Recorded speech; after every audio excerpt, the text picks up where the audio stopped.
If the label is in the window and if the stamp is in the ring or in the piece of jewellery, then that has come from what we call a licensed supply chain and is bona fide. It's the legitimate source.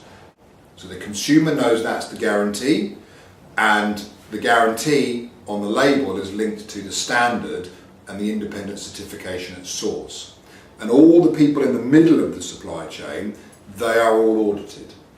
So the gold comes from here, it goes through a number of processes, refining, fabrication, manufacturing, that when the consumer buys it and buys it with the label, that's the guarantee. If you're outside the UK, you can go online and just Google, Fairtrade, Fairmined gold, license holders, companies, and then the companies will come up and tell you where they are. And then, you can buy online if you have access to the internet.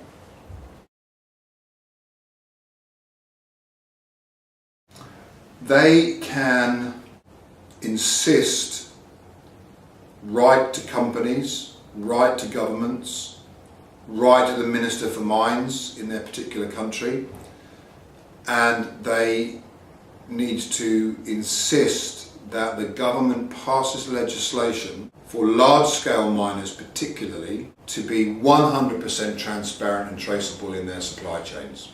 That doesn't mean that the industry will get cleaned up overnight, but it forces the companies to be open about what they're doing it, where they're doing it, and who they're doing it with. For small-scale miners, the same government need to pass laws which recognise small-scale mining as a legitimate occupation and encourages small-scale miners to become more organised.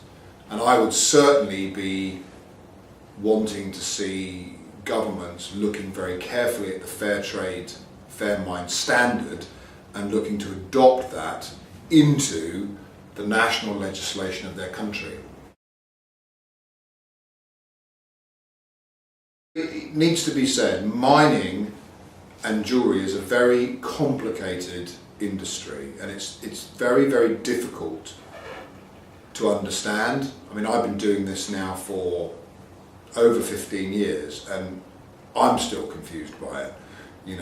It's a very complicated area, but I wouldn't want people to be put off because of the complications that there are getting to the heart, getting to the truth. Go for the truth. I believe a pound of truth is worth £1 million of PR. Go for the truth, ask the nasty questions, ask the searching questions, you'll get there eventually, and never give up.